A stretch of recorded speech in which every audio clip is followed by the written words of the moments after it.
Why did it took you 29 years? Wow, unloaded. Para marinig ko ang matamis mong oo. Kasi there's just so many instances in our lives na hindi natin alam kung para ba tayo sa isa't isa, di ba? Oh. Kasi ang daming dumaan na problema, ang daming dumaan na mga kailangang pagdaanan para lang ma-realize natin sa end pala, tayo pala yung meant to be. So, nasagot ko siya. Okay. Oh, uminom ka. Oh, ganun nga eh. Oh, kasi nga, ang complicated, okay? Next question. Sino sa atin ang mas seloso? Actress, politician Aiko Melendez, ibinuking kung gaano kasiloso si Juan Mig Bundok.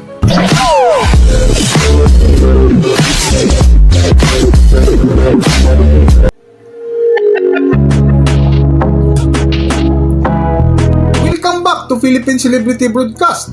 Hindi pa rin mawala-wala sa usapang showbiz sina Aiko Melendez at Juan Mig Bundok matapos aminin ng dalawa ang kanilang nakakakilig na relasyon na matapos ang higit kumulang 3 dekada mawala sa showbiz industry ay muling pinagtagpo na isa nga sa kanilang libangan ngayon ay pamamasyan na kung mapansin mo ay miss na miss ng dalawa matapos magkalayo ng higit kumulang 3 dekada. Earth hour. Ibig sabihin, you need to save some power.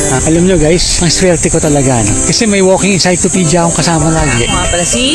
Sabi mo ano natutunan mo sa akin. Sa'yo, natuto akong magmahal muli. Lalim, grabe. Bakit siya tinawag na banana boat? Dahil hugi saging or mukha siyang saging. It looks like a rocket ship. Parang nagsisimula na yata Holy Week ngayon. Para kasi ang dami ng tao. Kasi naman, ang Holy Week naman talaga is for reflection. It's not really for vacation. Siguro mas maganda siguro hintayin kita dito, tumakbo ka doon sa dulo, tapos balik ka dito. Una ka ka. Ikaw nakaisip. Sabi nga ng mga viewers natin, iwasan na natin yung pag-inom. Pwede explain mo yun? Dapat kumaan lang yan. Alam nyo guys, At kinagabihan nga ay isang nakakatuwa na Q&A ang pinagkaabalahan ng dalawa na habang nagtatagay sila ay ibinuking ni Aiko Melendez kung gaano kasiloso si Juan Mig Bundok. Para sa buong kwento, narito ating panoorin ang video. Why did it took you 29 years? Wow, unloaded. Para marinig ko ang matamis mong oo.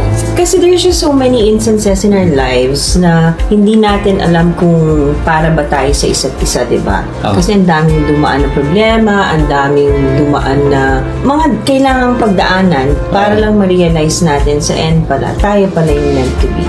So, nasagot ko siya. Okay. Oh, uminom ka. Oh, ganun nga eh. Oh, kasi nga, ang complicated, okay? Next question. Sino sa atin ang mas seloso?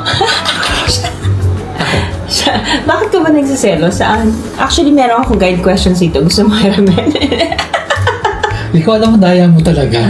Bakit? Napakala ko raw tayo. Ba't di ka na may guide-guide ka na dyan? Wait lang. Hindi na, di roll lang tayo. Wala tayong guide. Okay. Oh, bakit kailangan magselos? Wala man dapat pagselosan. Wala lang. Siyempre, siguro, di ba? Dahil ganito talaga eh. Pag mahal mo yung tao, nagsiselos ka eh. Bakit? Sobrang ba toxic na pagkaselos ka? Ay, hindi naman. Hindi toxic yung pagkaselos mo. Di ba? Oo nga. Medyo naman- Cute yung selos mo eh. Oo, yun. Oo. Yung nag-overthink ka. Oo, nag-overthink lang na. Tama. Oo, Ayan. tama. Hanggang dito na lang muna ang ating video at kung nagustuhan nyo, huwag kalimutan mag-subscribe at pindutin nyo na rin ang notification bell para ma-notify ko sa ating susunod na video. Maraming salamat!